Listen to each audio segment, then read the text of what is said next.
Hi കൂട്ടുകാരെ, പുതിയൊരു വീഡിയോയിലേക്ക് എല്ലാവർക്കും സ്വാഗതം. അങ്ങനെ സത്യൻ്റെ വാക്കുകൾ കേട്ട് അനുപമ ഇന്ദ്രനോട് പറയാൻ കേട്ടോ, മക്കൾക്കെല്ലാം അമ്മ ജയിലിലായതിൽ സങ്കടമുണ്ട്. അതുകൊണ്ട് ഞാനൊരു കാര്യം പറയട്ടെ ഇന്ദ്രേട്ടാ, നിങ്ങളുടെ അമ്മയെ നിങ്ങൾ ഇറക്കിക്കോളൂ, അതായിരിക്കും നല്ലത്. അത് കേൾക്കുന്ന ഇന്ദ്രൻ പറയണേ, എല്ലാ തെറ്റുകൾക്കും കൂട്ടുപിടിച്ചിരുന്ന വൃത്തികെട്ട മകനായിരുന്നു ഞാൻ. എന്നാൽ ഇനി എൻ്റെ അമ്മയുടെ തെറ്റുകൾക്ക് കൂട്ടുപിടിക്കാൻ എന്നെ കിട്ടില്ല. അപ്പോൾ എൻ്റെ അമ്മ ചെയ്തത് തന്നെ ചെയ്യില്ലേ? അതുകൊണ്ട് തന്നെ ഞാനൊരു കാര്യം പറയട്ടെ, സത്യന് സോനയ്ക്കും വേണമെങ്കിൽ ഇറക്കാം, എന്നെ അതിന് കിട്ടത്തില്ല എന്ന് പറയണേട്ടോ. അങ്ങനെ അത് പറഞ്ഞിട്ട് അവിടെ നിന്നും സത്യനും ആ നിമിഷം അവിടെ നിന്ന് ഇറങ്ങുന്നുണ്ട് കേട്ടോ. പിന്നീട് കാണിക്കുന്നത് ചിരുവിനെയാണ്. വിനയൻ്റെ പ്രകടനമാണ്. വിനയനാണെങ്കിലോ ഹോസ്പിറ്റലിൽ ഇങ്ങനെ അയ്യോ വൃത്തിയാക്കണം, അലക്കാൻ കൊണ്ടുപോകണം, ഡ്രസ്സ് ഉണ്ട്, ഇതൊക്കെ ഞാൻ പോകുമ്പോൾ കൊണ്ടുപോയിക്കോളാം എന്നൊക്കെ പറഞ്ഞ് വിനയൻ ഓരോ ഡ്രസ്സുകളായിട്ട് ഇങ്ങനെ എടുത്തിട്ട് ഇതൊക്കെ ഉണ്ട് കേട്ടോ. അപ്പോഴാണ് മാഷ് കയറി വരുന്നത്. അപ്പോൾ മാഷ് കിടന്ന് അച്ഛാ വരൂ, ഇരിക്കൂ രഘുവേട്ടാ എന്നൊക്കെ ഇങ്ങനെ പറയുന്നുണ്ട് കേട്ടോ.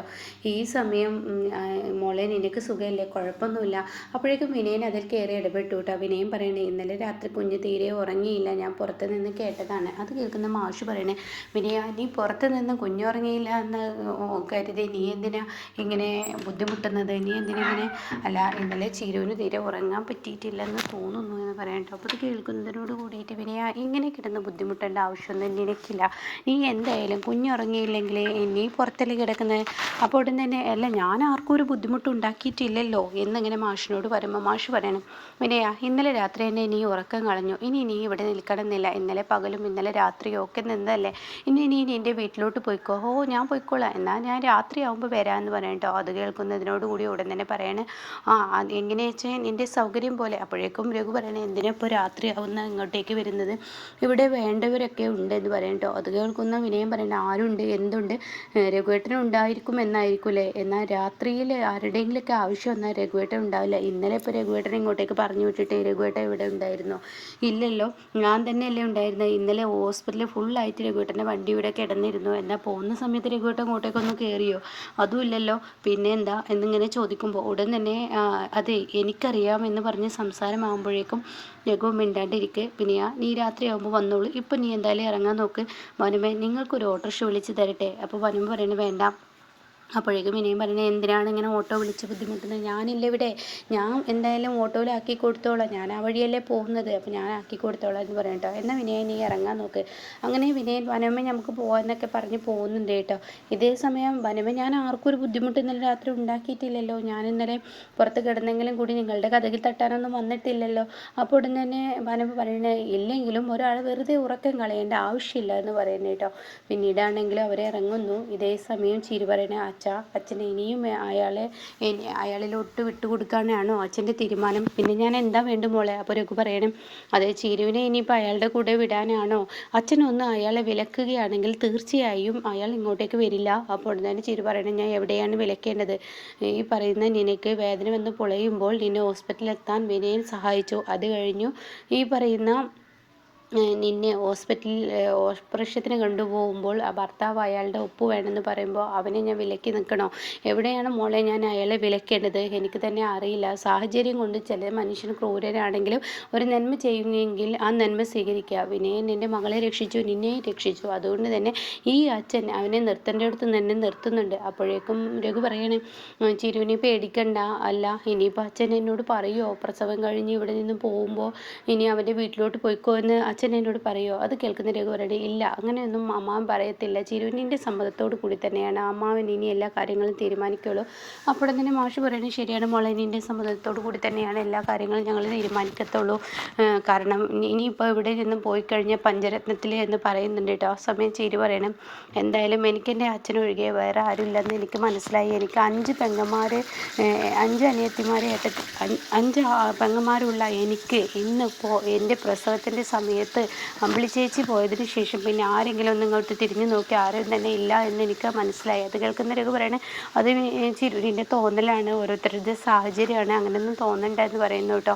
പിന്നീടാണെങ്കിലും വിനയനും ഭാനുമ്മ ഇങ്ങനെ ഇറങ്ങുകയാണ്. ആ സമയം വിനയൻ പറയണേ, ഭാനുമ്മ നമുക്ക് ക്യാൻറ്റീനിൽ പോയിട്ട് എന്തെങ്കിലും കഴിച്ചിട്ട് പോയാലോ, നല്ല ചൂടുള്ള പുട്ടും കടലക്കറിയും ഇവിടെ ഉണ്ട്, അത് കഴിച്ചിട്ട് പോയാലോ, നമുക്കത് കഴിച്ചിട്ട് പോകാം, അതെല്ലാം നല്ലത്. കാരണം ഇനിയിപ്പോൾ വീട്ടിൽ ചെന്നാൽ അമ്മയെ ബുദ്ധിമുട്ടിക്കണ്ടല്ലോ, അമ്മയാണെങ്കിലോ ഒരു ദോശ ഉണ്ടാക്കി വെച്ചിട്ടുണ്ടാവും, അതിൽ നല്ല ഇത് കഴിക്കാമല്ലോ എന്നൊക്കെ പറയുമ്പോൾ ഭാനുമ്മ പറയണേ, എന്നായിക്കോട്ടെ നമുക്ക് പോകാമെന്ന് പറയാം കേട്ടോ. അപ്പോഴാണ് ആ ഹോസ്റ്റൽ വാർഡൻ ഭാനുമ്മ ഭാനുമതി തങ്കച്ചി ആ വഴി വരുന്നത് കേട്ടോ. അങ്ങനെ അവരെ കണ്ട ഉടനെ തന്നെ വിനയനെ കാണാത്ത പോലെ പോകുമ്പോൾ, ഇയാളെ ഞാൻ അന്ന് അവിടെ വന്നതല്ലോ, ഇടോ നീ ഒന്ന് നിന്നോടോ.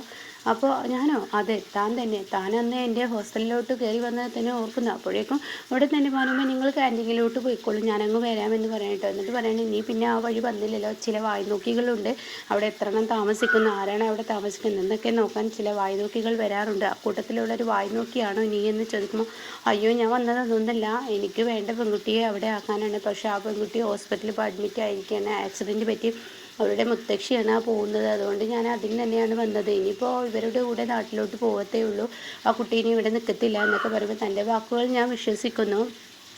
ചില വായ്നോക്കികൾ അങ്ങനെയൊക്കെയാണ് എന്നൊക്കെ പറയുമ്പോൾ, അല്ല ഞാനിവിടെ വായ്നോക്കിയൊന്നുമല്ല, എന്നെ കണ്ട് അങ്ങനെ തോന്നുമോ, കാണുന്നത് പോലെയല്ലേ ആളുകളുടെ ഉള്ളു വേറെ തരമാണല്ലോ എന്നിങ്ങനെ പറയുന്നുണ്ട് കേട്ടോ.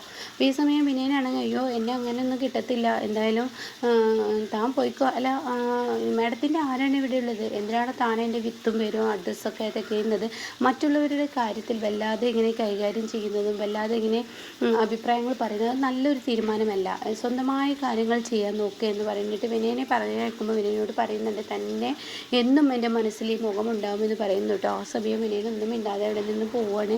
എന്നാൽ ഈ സമയം ആ മാഡം ഉള്ളിലോട്ട് കയറി പോകുമ്പോൾ, ഇതിപ്പോൾ ആരായിരിക്കും ഇവരെ, ഇനിയിപ്പോൾ ഞാൻ സംശയിച്ചതുപോലെ ആ പെണ്ണ് തന്നെ ആയിരിക്കുമോ എന്ന് കരുതി വിനയൻ ആ ഒരു റൂമിലോട്ട് ഇങ്ങനെ കയറി വരികയാണ്. അവരുടെ പിന്നാലെ ഫോളോ ചെയ്ത് പോവുകയാണ് കേട്ടോ. ഇതേസമയം രഘുനു വന്നിരിക്കുകയാണ്. ഒരു വിധത്തിലാണ് അമ്മാവനോട് ഞാൻ കാര്യങ്ങൾ പറഞ്ഞിട്ട് ഞാൻ അവിടെ നിന്ന് രക്ഷപ്പെട്ടതെന്നൊക്കെ പറയുമ്പോൾ ആമി പറയുന്നത്, ഞാൻ കാരണം ഒരുപാട് ബുദ്ധിമുട്ട് നിങ്ങൾ നേരിടേണ്ടി വരുന്നില്ല, അതൊന്നും കുഴപ്പമില്ല എന്നിങ്ങനെ പറയണം. അപ്പോൾ ആ സമയം എന്തായാലും ഒന്നും കുഴപ്പമില്ലെങ്കിൽ ഇനിയിപ്പോൾ പെട്ടെന്ന് ഹോസ്പിറ്റലിൽ നിന്ന് ഡിസ്ചാർജ് ആയിക്കഴിഞ്ഞാലോ എന്നൊരു സമാധാനമായിരുന്നു. കുഞ്ഞിൻ്റെ മാറട്ടെ, എന്തായാലും ഇത്ര എത്തില്ല, കുഞ്ഞിൻ്റെ മാറിയിട്ടൊക്കെ തിരക്ക് പിടിച്ച് പോകണ്ട എന്നൊക്കെ ഇങ്ങനെ ആമയോട് രഘു പറയാണ്. അപ്പോൾ ഈ സമയം കാണാം ഈ വാർഡൻ അങ്ങ് കയറി വരുന്നു. വാർഡനെ കണ്ടുകൊണ്ട്, വാർഡനും അതൊരു പാത്തും പതുങ്ങിയാണ് വരുന്നത്. വാർഡൻ അങ്ങ് കയറി വന്ന ഉടനെ ഇവരുണ്ടായാലും ഇങ്ങനെ കാണുകയാണ്. എന്നിട്ട് കുഞ്ഞിനോട് രഘു പറയുന്നുണ്ട്, മോളെ നീ പേടിക്കണ്ട, നിൻ്റെ അസുഖം മാറിയിട്ടാട്ടോ പോകത്തുള്ളൂ എന്നൊക്കെ ഇങ്ങനെ പറയുമ്പോഴാണ് കേട്ടോ വാർഡൻ കയറി വരുന്നത്. അപ്പോൾ രഘു നീ ഒരു ഉത്തരവാദിത്തമുള്ള മനുഷ്യനായതിൽ സന്തോഷമുണ്ട്, എന്തായാലും നീ നല്ല ഉത്തരവാദിത്തത്തോടു കൂടി കാര്യങ്ങൾ ചെയ്തല്ലോ എന്ന് പറയുമ്പോൾ വിനയൻ ഇവരെ ഫോളോ ചെയ്ത് വരികയാണ് കേട്ടോ. പിന്നീട് ഇവർ കയറി ആ റൂമിലോട്ട് വിനയൻ പതിയെ കഥക് ഇങ്ങനെ സൗണ്ട് ഉണ്ടാക്കാതെ തുറന്ന് ആരാണെന്നിങ്ങനെ നോക്കണം. അപ്പോൾ ആമിയെ ഇങ്ങനെ കാണുന്നുണ്ട്, ആമിയുടെ മുഖത്തിൻ്റെ ആ ഒരു ഭാഗത്തോട്ട് കഥക് തുറന്നിട്ടില്ല. അപ്പോഴേക്കും ഡോക്ടർ വന്നിട്ട് വിനയൻ്റെ കഴുത്തിനങ്ങ് പിടിക്കുകയാണ് കേട്ടോ. ഇവിടെ താനെന്താണ് ചെയ്യുന്നത്, മറ്റുള്ളവരുടെ അത് എനിക്ക് സംശയമുള്ള ഒരാൾ ഇതിലുണ്ടെന്ന് തോന്നി, അതുകൊണ്ടാണ്, സംശയമുണ്ടെങ്കിൽ കഥകങ്ങ് തുറക്കുക, എന്നിട്ട് അതിൽ ആരുണ്ടെന്ന് നീ നോക്കുക, നിനക്ക് പരിചയമുള്ളതോ സംശയമുള്ളതോ ആരാണെങ്കിലും എൻ്റെ മുന്നിൽ അപ്പോൾ വ്യക്തമാവുമല്ലോ, അത് അങ്ങനെ പാടില്ലല്ലോ, അങ്ങനെ പാടില്ല എന്നല്ലേ തന്നോട് പറഞ്ഞു, ഇങ്ങനെയുള്ള പ്രവൃത്തികൾ ചെയ്താലുണ്ടല്ലോ, അങ്ങനെ ചെയ്യാൻ പാടില്ലല്ലോ, ഇനി ചെയ്യത്തില്ല എന്ന് പറഞ്ഞിട്ട് വിനയനെ പറഞ്ഞു വിടാണ് കേട്ടോ. ഇതേ സമയം ഡോക്ടർ കുഞ്ഞിനെ പരിശോധിക്കുകയാണ്. എന്നിട്ട് പറയുന്നത്, ആമിയുടെ മോൾക്ക് ഇപ്പോൾ കുഴപ്പമൊന്നുമില്ല, പേടിക്കാനൊന്നുമില്ല, ഇനി പേടിക്കാതെ കാര്യങ്ങൾ ഇനി എന്തായാലും മുന്നോട്ട് കൊണ്ടുപോകാം, പക്ഷേ ഇവിടെ ഡിസ്ചാർജ് പറയുമ്പോൾ ഒരു ഫിസിയോതെറാപ്പിയെ കാണിക്കണം, ഒരുപാട് തെറാപ്പിസ്റ്റ് നടത്തുന്ന ഒരുപാട് ഹോസ്പിറ്റലുകളുണ്ട്, അതിലൊരു ഹോസ്പിറ്റൽ ഞാൻ തനിക്ക് പറഞ്ഞു തരാം എന്നൊക്കെ പറഞ്ഞിട്ട് അവിടെ നിന്നും പോവാണ് കേട്ടോ. അങ്ങനെ ഡോക്ടർ വരും എന്നൊക്കെ പറഞ്ഞ് രഘുവിനെ വിളിച്ചു കൊണ്ടുവരുമ്പോൾ ആ ഒരു സമയം ഭാനുമ്മയാണെങ്കിൽ ഇവനെ ആ പെണ്ണുപിള്ളയുടെ കൂടെ പോയിട്ടുണ്ടാവും, ഈ വിനയനെ കാക്കണ്ടായിരുന്നു, എനിക്കൊരു ഓട്ടോറിക്ഷ വിളിച്ച് പോയാൽ മതിയായിരുന്നു എന്നൊക്കെ ഇങ്ങനെ പറഞ്ഞ് വരുമ്പോഴാണ് കേട്ടോ പെട്ടെന്ന് ഇവരുടെ മുന്നിലോട്ട് ഈ പറയുന്ന ഇന്ദ്രനും അനുപമയും കയറി വരുന്നതായിട്ടോ. ആ ഭാനുമ്മ എന്താ ഇവിടെ, ഞാൻ ആ വിനയനെ തിരക്കി വന്നത്, ഞാൻ വീട്ടിലോട്ട് പോകാൻ ഇറങ്ങിയതായിരുന്നു, അപ്പോഴായിരുന്നു ആ വിനയൻ്റെ വരവ് എന്നിങ്ങനെ പറയുന്നുണ്ട്. ഇതേ സമയം എന്നാ വാ ഞാൻ ഓട്ടോ വിളിച്ച് തരാം എന്നൊക്കെ പറയുമ്പോൾ വിനയൻ അങ്ങോട്ടേക്ക് എത്തിയിട്ടോ. അപ്പോൾ ഇന്ദ്രൻ പറയണേ, വിനയൻ നിന്ന് എനിക്ക് വലിയൊരു ഉപകാരമാണ് ചെയ്തു തന്നത്, എന്തായാലും ആ ഉപകാരം ഞാൻ ഒരിക്കലും മറക്കത്തില്ല, നീ വലിയൊരു ഉപകാരം തന്നെയാണ് എനിക്ക് ചെയ്തു തന്നതെന്നൊക്കെ ഇങ്ങനെ പറയുമ്പോൾ അതെനിക്കറിയാം എന്നൊക്കെ ഇങ്ങനെ പറയുന്നുണ്ട് കേട്ടോ. അതിനൊന്നും ഇത്ര എന്നാലും നിന്നോടൊരു നന്ദി വാക്ക് പറയാൻ എനിക്ക് പറ്റിയില്ല എന്നൊക്കെ പറയുമ്പോൾ നന്ദിയൊന്നും വേണ്ട, എനിക്കതൊന്നും ആവശ്യമില്ല, എന്തായാലും നിനക്ക് എന്താവശ്യം ഉണ്ടെങ്കിൽ എപ്പോൾ വേണമെങ്കിലും നീ എന്നെ വിളിച്ചാൽ ഞാൻ നിനക്ക് എന്താവശ്യവും ചെയ്തു തരും എന്നൊക്കെ ഇന്ദ്രൻ പറയാണ്. പിന്നീട് ഓ ശരി ഞങ്ങൾ പോട്ടെ എന്നും പറഞ്ഞിട്ട് ഇവർ രണ്ടുപേരും ഒരു സൈഡിലൂടെ പോകുന്നുണ്ട് കേട്ടോ. അപ്പോഴേക്കും ഇന്ദ്രനും അതുപോലെ തന്നെ അനുപമയും ഇങ്ങോട്ട് പോകുമ്പോൾ രഘു കാണാം ഡോക്ടറെയും കൊണ്ട് റൂമിൽ നിന്ന് ഇറങ്ങിപ്പോന്ന്. അപ്പോൾ രഘുവേട്ടൻ നമ്മളെ കണ്ടില്ലെന്ന് തോന്നുന്നു എന്ന് പറഞ്ഞിട്ട് ഡോക്ടർ അവിടെ കൂടെ രഘു പോയല്ലോ. പിന്നീട് ഇവരാണെങ്കിലും രഘു ഇറങ്ങിപ്പോയ ആ റൂമിൻ്റെ കതക് തുറന്നിട്ട് അത് ചിരു എന്ന് പറഞ്ഞ് വിളിക്കുമ്പോൾ കാണുന്ന കാഴ്ച ഒരു കുഞ്ഞാണ് ബെഡിൽ കിടക്കുന്നത്. അപ്പോൾ രഘുവേട്ടൻ ഈ റൂമിൽ നിന്ന് ഇറങ്ങിപ്പോകുന്നത് കണ്ടപ്പോൾ ചിരു ആണെന്ന് കരുതിയിട്ടാട്ടോ റൂം തുറന്നത് എന്ന് അനുപമ പറയണേ. അപ്പോൾ അമ്മയുടെ മുഖത്തൊരു പതർച്ചയുണ്ട്. അപ്പോൾ അല്ല രഘുവേട്ടൻ എന്താ ഈ റൂമിൽ നിന്ന് പോകുന്നത്, നിങ്ങൾ രഘുവേട്ടൻ്റെ ആരാന്ന് ചോദിക്കുമ്പോൾ ആ വാർഡനും അവിടെ ഇരിപ്പുണ്ട് കേട്ടോ. അപ്പോൾ ആമയാണെങ്കിൽ എന്ത് ഉത്തരം പറയണമെന്നറിയാതെ ആകെ പകച്ചു നിൽക്കുന്ന അങ്ങനെയുള്ളൊരു എപ്പിസോഡാണ് ഇപ്പോൾ ലാസ്റ്റ് വന്നിരിക്കുന്നത് കേട്ടോ.